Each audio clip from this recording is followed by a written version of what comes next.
Hey, y'all. Welcome to Louisiana Unfiltered, the podcast where we dive deep into the rich and vibrant history of the Pelican State.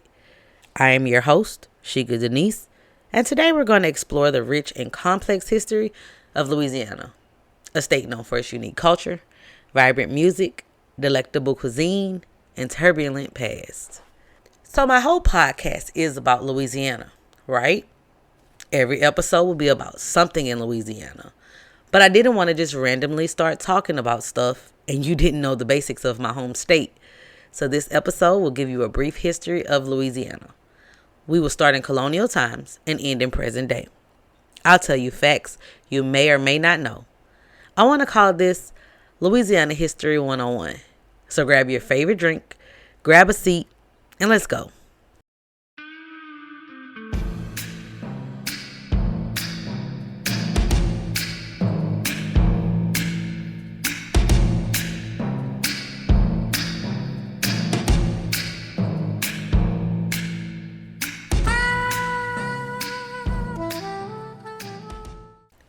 Louisiana is a state in the south central regions of the United States.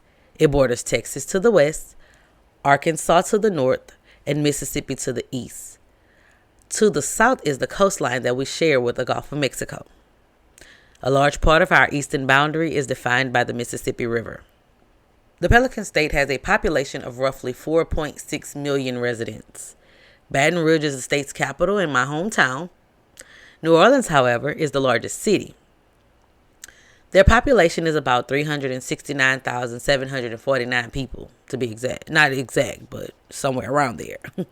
Reflecting its French heritage, Louisiana is the only U.S. state with political subdivisions called parishes. These are equivalent to counties, but it makes Louisiana one of only two states not subdivided into counties, the other state being Alaska.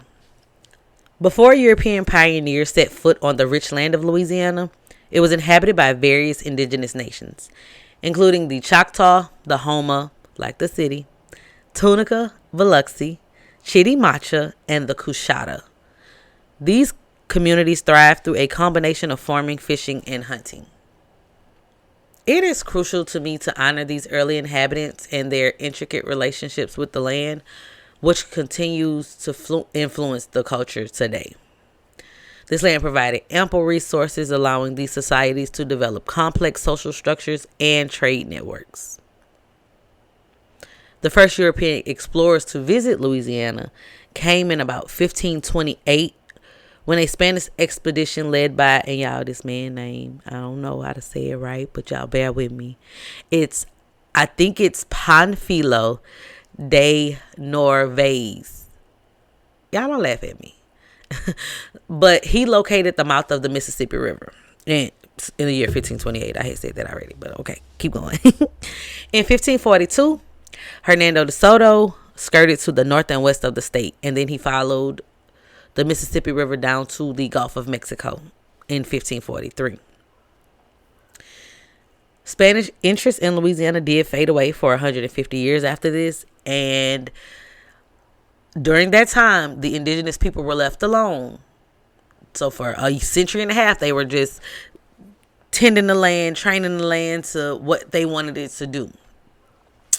But in the 18th century, the history of Louisiana took a turning point.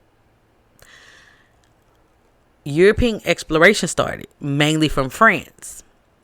In 1682, the famous explorer René Robert Cavalier Sieur de la Salle. He got a name. He got more letters than I got. All right.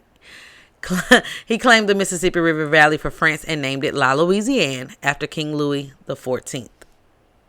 The arrival of the French brought profound changes, both beneficial and detrimental to the indigenous populations. The French established settlements and founded New Orleans in 1718. So New Orleans is actually older than Louisiana itself.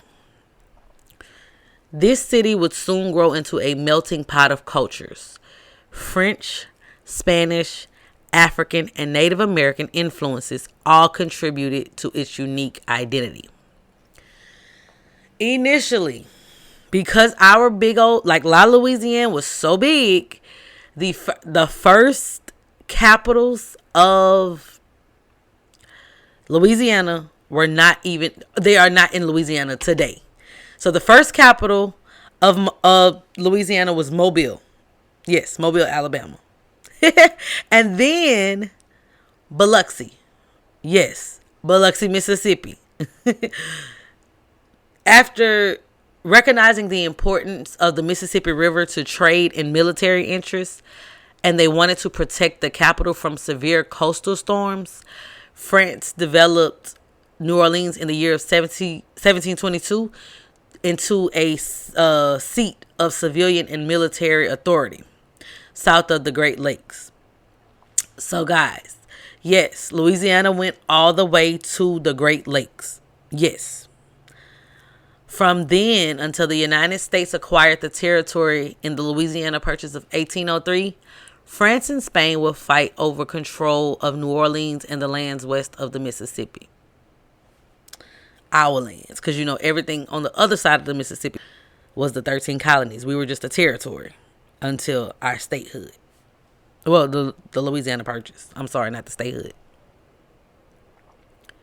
In 1762, following the French and Indian War, Louisiana changed hands once again. Spain acquired the territory by a secret treaty, which set the stage for a different colonial experience. In a world where chaos is overwhelming, create your sanctuary with Cena's Amazing Scents. Hi, I'm Thomasina, the founder of SAS, where healing and relaxation becomes a lifestyle. Our aromatherapy products inspire self-care, wellness, and eco-friendliness. Each scent is a unique journey. From calming lavender to invigorating peppermint, indulge your senses and ignite your healing.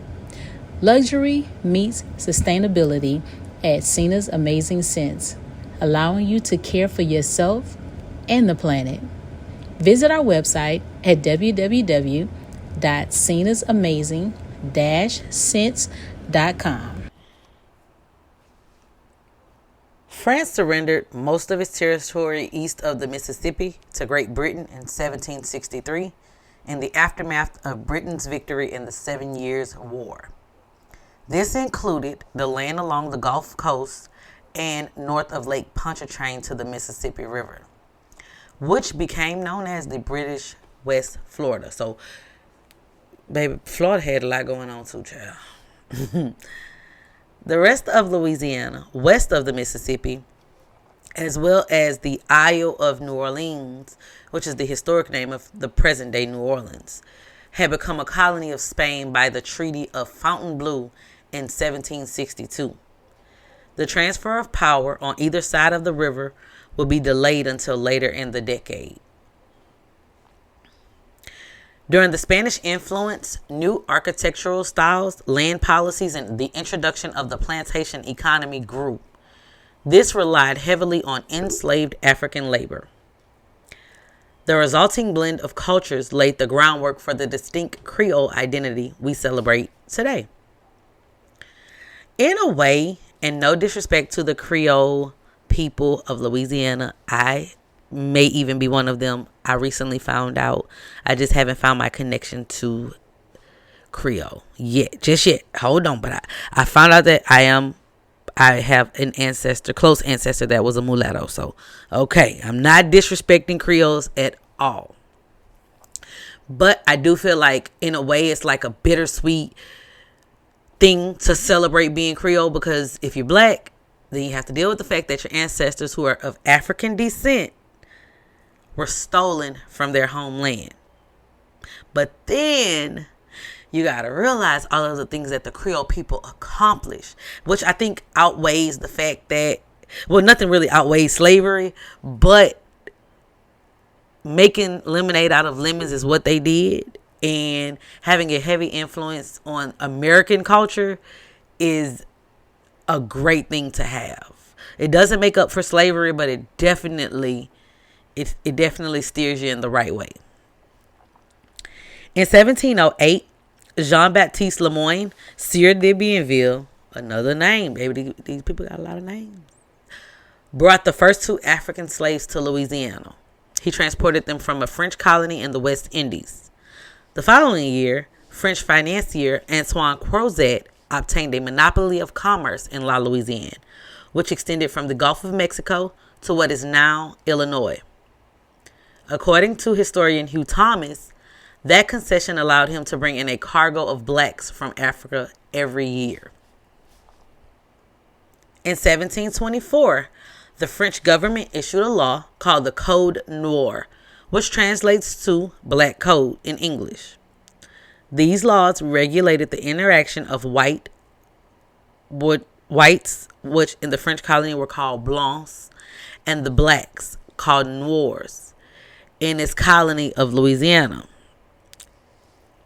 Now, remember I told y'all Louisiana was real big, but we're mainly talking about the area around New Orleans because that's basically all that people ever talk about. They don't actually show you that Louisiana was way bigger than it was. But the Louisiana Black Code of 1806 made the cruel punishment of slaves a crime. Fugitive slaves called maroons could easily hide in the back country of the bayous and survive in small settlements. The word maroon comes from the Spanish word cimarron, meaning fierce or unruly. By 1840, New Orleans had the biggest slave market in the United States, which contributed greatly to the economy of the city and of the state. New Orleans had become one of the wealthiest cities and third largest cities in the nation. The ban on the African slave trade and the importation of slaves had increased demand in the domestic market. During the decades after the American Revolutionary War, more than 1 million enslaved African slaves underwent forced migration from the upper South to the deep South. So it says African Americans, but I feel like y'all didn't allow us to be Americans then, so I just say black slaves instead of African American or whatever. To agree or disagree. But they were forced to migrate from the upper South to the deep South. 2/3 of them in the slave trade. Others were transported by their owners as slaveholders moved west for new lands. On April the 30th, 1812, Louisiana became the 18th state. The territory of Orleans became the state of Louisiana, and the Louisiana Territory was then renamed the Missouri Territory. From 1824 to 1861, Louisiana moved from a political system based, and they started to do the two-party system, which we now know today is, Democrats. We know it as today as Democrats or Republicans, but at first it was Democrats versus Whigs versus Know Nothings, and then it was just Democrat versus Democrat, which the Democrats ended up being Republicans later on, and yeah. So after all of the shift and changes, the next few decades were not kind to Louisiana at all. The state faced the brutal realities of the Civil War, and it played a significant role as a battleground and as a Confederate state. The Union blockade devastated the economy, and the war left deep scars on the social fabric of the region. The Reconstruction era that followed brought hope and strife. The struggles for rights and economic stability continued for the formerly enslaved and for the state as a whole, like laying the groundwork for future civil rights battles. And I'll, of course, in other episodes cover those civil rights battles, especially the Baton Rouge bus boycott that a lot of people don't know influenced the Montgomery boycott, which we ain't have to wait that long like they had to, because we needed the bus and they needed the money. So boom, I'm gonna talk about that. But and there's some other things that we'll talk about too that happened in Louisiana involving different stuff. So I mean, this is just my brief history I'm giving y'all. Just ain't nothing major. Just a little tit tat here. All right. Following the New Orleans riots of 1866, the 14th Amendment was passed, providing suffrage and full citizenship for freed men. So, mind y'all, this is the year after the Civil War, and everybody could vote. all black people. Everybody could vote, not except for women. Women couldn't vote, I don't think, but I know freedmen could. Congress then passed the Reconstruction Act, establishing military districts for those states that conditions were considered the worst, including Louisiana. It was grouped with Texas and what was administered as the 5th Military District. After the passing of the Reconstruction Act, African Americans began to live as citizens with some measure of equality. Both freedmen and people of color who had been free before the war began to make more advances in education, family stability, and jobs. At the same time, there was a tremendous social volatility. I had to look that word up, and I think I got it right. Volatility in the aftermath of the war, with many whites actively resisting defeat and the free labor market. White insurgents mobilized to enforce white supremacy. And so you ended up getting your Ku Klux Klan and, the white supremacist groups. What's up, Buttercup? I am Erica. Erica I Am. And you can get my new book, Iron Flower, right now at ericaiam.com.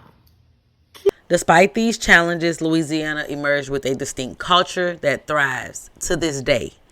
Music genres like jazz, zydeco, blues, all that stems from the hard-earned legacy of African and Creole heritage. Festivals like Mardi Gras celebrate the unique culture blend. Louisiana's cuisine like gumbo, jambalaya, beignets, which is my favorite. Go to Cafe Beignet and Loretta's in New Orleans if you like beignets. Boom. Cafe Du Monde good too, but not until you had the other ones. Cafe Du Monde is a tourist place. The other ones you gotta try. But my beignets is good too, so hey.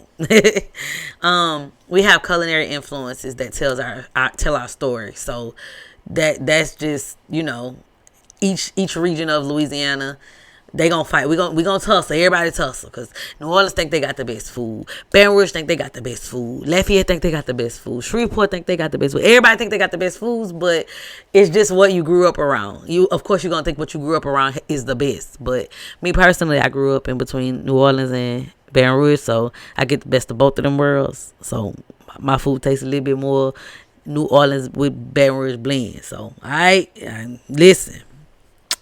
But I want to talk about the different cultures in Louisiana, because a lot of people don't know the difference between Creoles and Cajuns.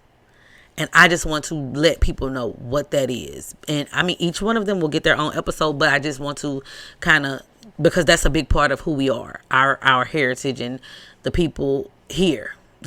We make Louisiana. So, at the turn of the 18th century, in the early 1800s, New Orleans received a major influx of white and mixed-race refugees, fleeing the violence of the Haitian Revolution, many of whom brought their slaves with them. This added another infusion of African culture to the city, as more slaves in Saint-Domingue were from Africa than in the United States. They strongly influenced the African-American culture of the city in terms of dance, music, and religious practices. They talking about voodoo, y'all. Okay? They want to say that the Haitians people, they have their form of religious practices. That's what we'll call it. But it's not a religion thing. It's more of a spiritual practice to me. And I do think that the spiritual practices of things in New Orleans, the way that they practice their spirituality, it comes a lot from the black Africans in Haiti. So let's talk about the Creole culture. So Creole culture is a mixture of African, Spanish, just European, like any European, and Native American cultures. Creole comes from the Portuguese word crioulo, and it originally referred to a colonist of European descent who was born in the New World, in comparison to immigrants from France. The oldest Louisiana manuscript to use the word Creole, from 1782, applied it to a slave born in the French colony. It then went on to be A Creole was basically a person who was born in the colony and they were of mixed descent, European and African. So, Creole, baby, Creole just a melting pot. Creole is a melting pot. So, the ancestors of Cajuns immigrated mostly from West Central France to New France, where they settled in the Atlantic provinces of New Brunswick, Nova Scotia, and Prince Edward Island, known originally as the French colony of Acadia. Many Acadians settled in southern Louisiana, in the region around Lafayette and the Lafourche Bayou country. They developed a distinct rural culture there, different from the French Creole colonists of New Orleans. They intermarried people in the area, and they developed what is called Cajun music, cuisine, and culture. There is a big difference in Cajun and Creole cuisine and music and culture. So I want to at least say that most Cajuns are more, I'm not saying they don't have black Cajuns, because you don't know what they got down there, okay? Because we all mixed in. But you will see more white Cajuns than you see white Creoles. That's it. That's all. There is another culture group that I did not learn about until I was doing this research. And it is, I definitely want to do a thorough background on them because I didn't know that they existed, because they have kind of faded out of existence because of them intermarrying into the other cultures of Louisiana. A third distinct culture in Louisiana is that of the Isleños, and its members are descendants of colonists from the Canary Islands who settled in Spanish Louisiana between 1778 and 1783. Like I said, they did intermarry with the French, Acadians, Creoles, Spaniards, and Africans and Native Americans. And so between around the 19th and 20th centuries, they kind of faded from view, not really having like a big population, but they do celebrate their heritage. So I'll definitely do another big episode on them. Today, Louisiana stands as a testament to resilience and diversity. It remains a place where cultures intermingle and art flourishes. Still, it also faces modern challenges such as economic inequality, climate change, and preserving its heritage in the face of tourism and development. As we look back at the history of this vibrant state, we can appreciate how its past has shaped its presence. Understanding Louisiana's journey helps us appreciate the struggle and the triumphs of its people, as well as the importance of cultural heritage. Thank you for joining me for Louisiana History 101. Of course, my state has a vast history and there is so much more to learn. See you guys later. Thank you for listening to this week's episode. Don't forget to follow us on Instagram, Twitter, YouTube, Facebook, and TikTok. Until next time,